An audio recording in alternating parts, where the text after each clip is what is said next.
نحمده ونصلي على رسوله الكريم أما بعد رب اشرح لي صدري ويسر لي أمري واحلل عقدة من لساني يفقهوا قولي۔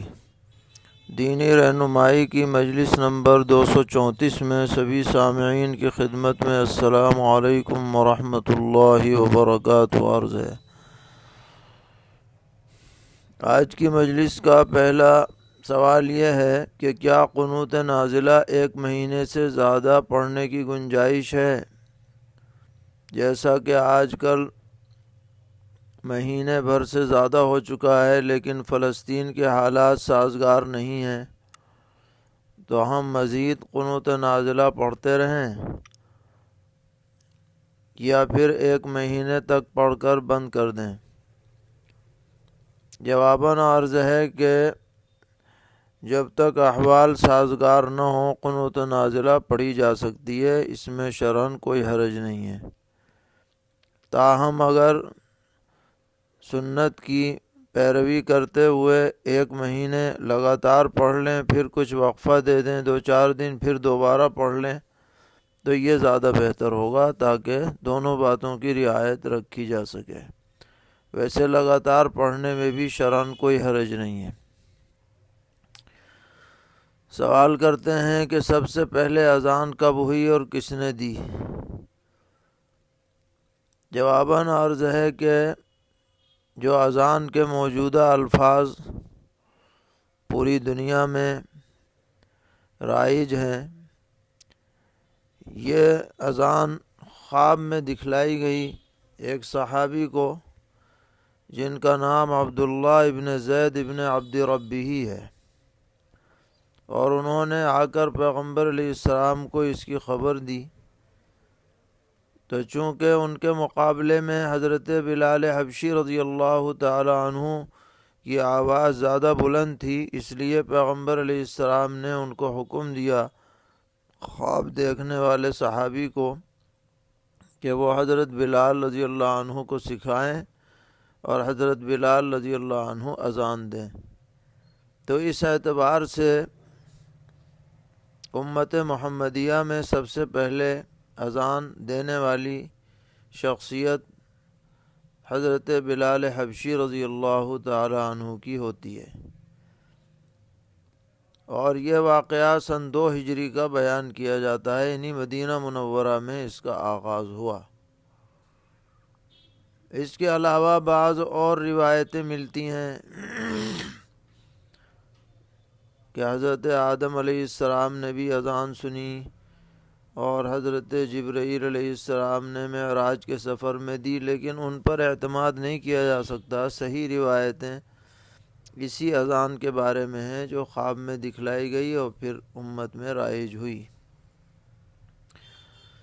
سوال کر رہے ہیں کہ الکفر ملت واحدہ، کیا یہ حدیث ہے یا کسی کا قول ہے؟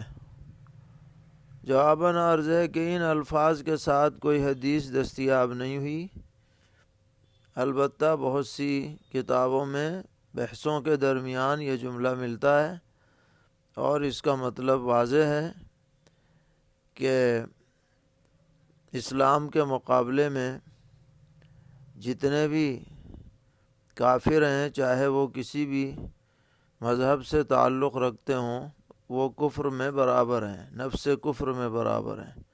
اس اعتبار سے یہ بات کہی گئی ہے، یا یہ ہے کہ جب موقع آتا ہے تو یہ سب اسلام کے خلاف یکجا ہو جاتے ہیں، یہ بھی معنی اس کے لیے جا سکتے ہیں۔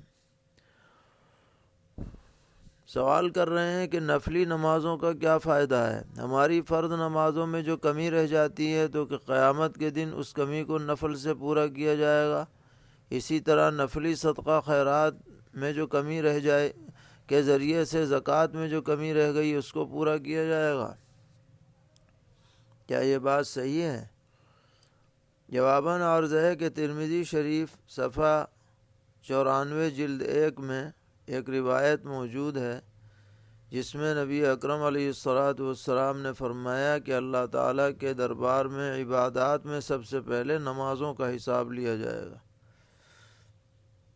اور اگر اس کی نمازیں درست ہوں گی تو دیگر مراحل بھی آسان ہو جائیں گے، اور اسی روایت میں یہ ہے کہ اگر فرائض پورے نہیں ہو رہے تو اللہ تعالیٰ فرشتوں سے کہیں گے کہ دیکھو میرے بندے کی اگر نفل نمازیں ہوں تو ان سے اس کی کمی کو پورا کرو، اور یہی بات دیگر عبادات کے سلسلے میں بھی کہی جائے گی۔ اس لیے آدمی کو فرائض کے ساتھ سنن و نوافل کا بھی اہتمام کرنا چاہیے اور ایک ذخیرہ رکھنا چاہیے تاکہ بوقت ضرورت وہ کام آئے۔ پوچھتے ہیں صبح و شام کی جو دعائیں ہیں ان کو کب سے کب تک پڑھ سکتے ہیں؟ کیا صبح کو سورج نکلنے کے بعد اور شام کو سورج غروب ہونے کے بعد پڑھ سکتے ہیں؟ جواباً عرض ہے کہ صبح کی دعائیں صبح صادق سے لے کر سورج نکلنے کے بعد تک پڑھی جا سکتی ہیں، اور شام کی دعائیں غروب کے قریب سے لے کر اور اندھیرے چھا جانے تک پڑھ سکتے ہیں۔ اس میں کوئی بہت وقت کی منٹ اور سیکنڈ کی پابندی نہیں ہے، وسعت ہے۔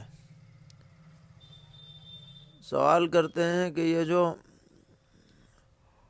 سورہ الم تری کیف میں ابرہہ کے لشکر پر حملے کا ذکر ہے اور اس میں طیرن ابابیل آیا ہے، تو یہ ابابیل پرندوں کے غول کا نام تھا یا خاص چڑیا کا نام تھا؟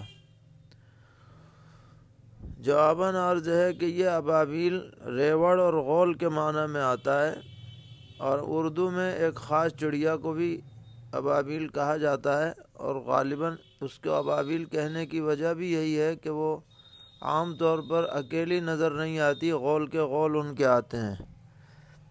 لیکن اس سے یہ لازم نہیں آتا کہ جس چڑیا نے ابرہہ پر حملہ کیا تھا وہ یہی ابابیل تھی، بلکہ طیرن ابابیل اللہ تعالیٰ کے علم میں ہے، کوئی سا بھی پرندہ ہو سکتا ہے، اللہ ہی کو اس کا صحیح علم ہے۔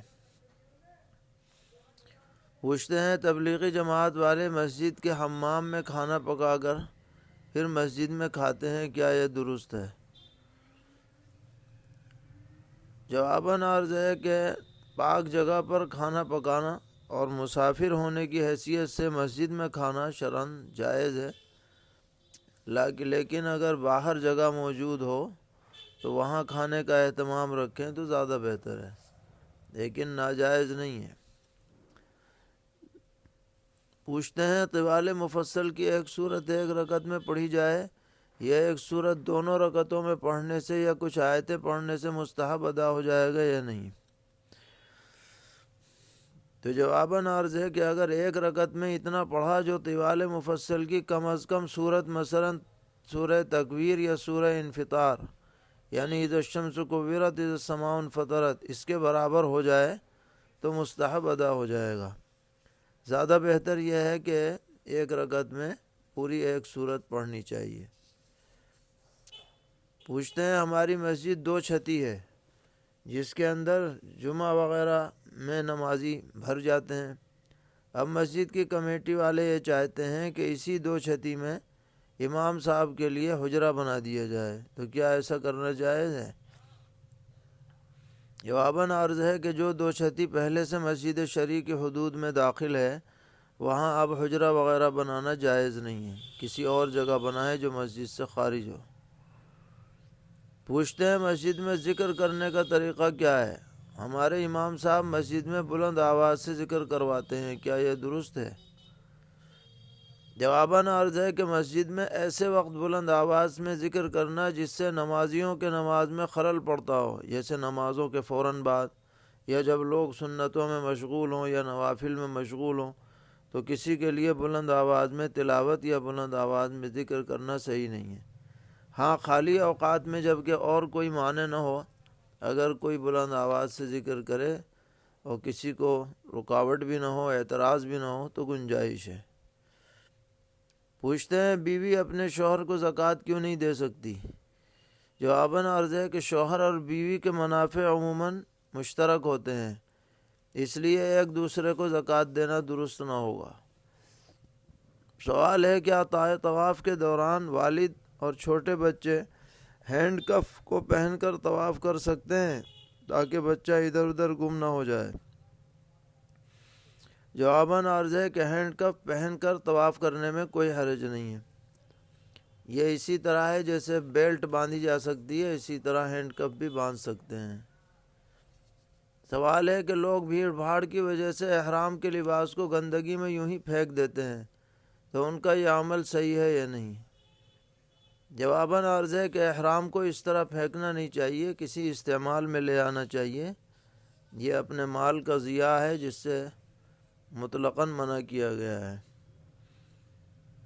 آج کل بچوں کے کپڑوں میں زیادہ تر تصویریں بنی ہوئی آتی ہیں، ایسے کپڑوں کی خرید و فروخت از روئے شرع کیسی ہے؟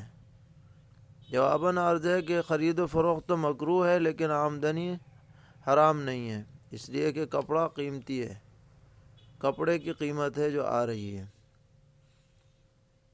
پوچھتے ہیں ماں، شریک، بھائی بہن میت کے صرف مؤنث اولاد کے ہوتے ہوئے وارث بنیں گے یا نہیں؟ اگر نہیں بنیں گے تو اس کی وجہ کیا ہے؟